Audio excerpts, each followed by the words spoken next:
A lot of Celtic comments coming in, Keith, and the Celtic fans are very upbeat in the comments. Wilkinson says, in Martin O'Neill, we have a manager, a boss who's miles clear of the others in the games he's been in charge. John says, yesterday was Youngsters' paradise, although he's not quite in the young gang yet. He also says Martin O'Neill was a master tactician and chooses the side and set up to beat the team in front of him. His subs are great too.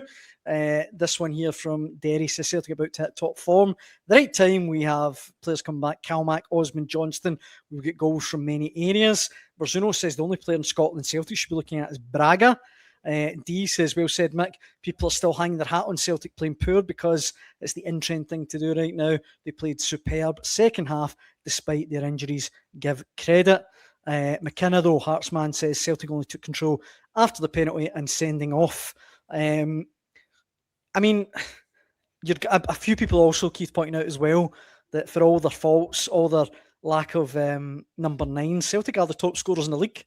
56 goals to Hearts 52. Yeah, and listen, I don't know how many times you can say it in how many different ways.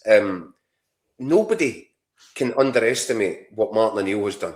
It's been astonishing, an astonishing tribute to his management skills. I remember watching Walter Smith take Rangers to the UEFA Cup final, it was at the time, in Manchester. And that was a playbook in how to be a good manager, how to get a group of players and somehow make them perform way above the sum of their parts and do things that shouldn't ordinarily be possible. And Martin O'Neill has done the exact same thing over 2 stints at Celtic this season. It's they should be showing it at coaching school to all the wee guys with their computers. This has been an exercise in top class management, and it's because he doesn't have Henrik Larsson and he doesn't have John Hartson and Chris Sutton. The same way in Walter Smith's second spell at Rangers, he didn't have Gascoignes and Laudrups and Hateleys and McCoys.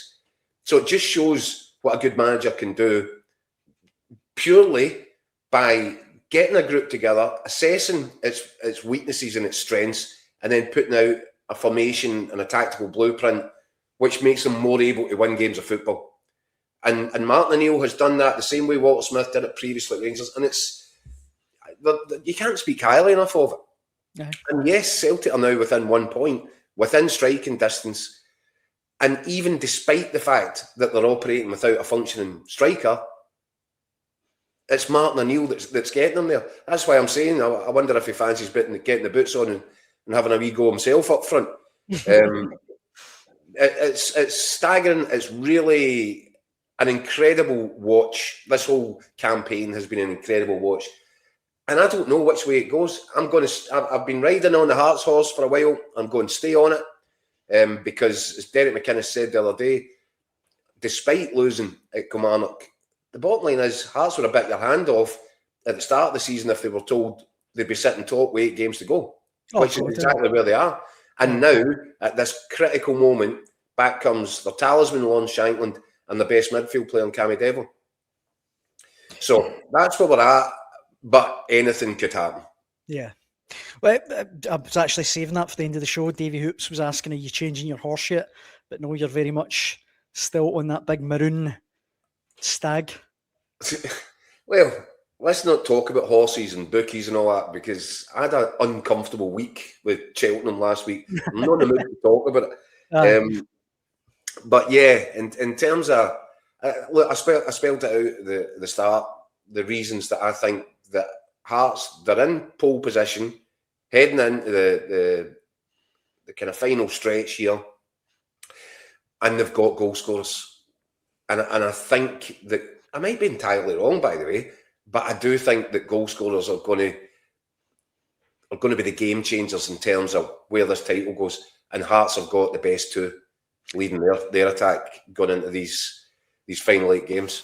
And do you know what I would just add to that, Keith, is that, look, again, I could be totally wrong, but see all these comments coming in, and I get it. It does feel a little bit, like you said to Mick, perhaps this was the weekend where it went in Celtic's favour. You know, telly in the blink down.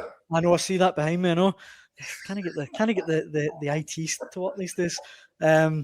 But what I was going to say is, it feels like the pendulum swung in Celtic's favour. But all these kind of very upbeat comments, and we appreciate them. But I think it's far too soon to be saying that's it. Hearts have bottled it. There's going to be so many more twists and turns in the next 18 months.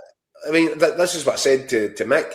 At the end of the day, once the dust is settled, once we know where the helicopter's flying on the last day of the season, we might look back to this weekend and say, do you know what? That was when Celtic really started to get a foothold here. Yeah. Or we might not.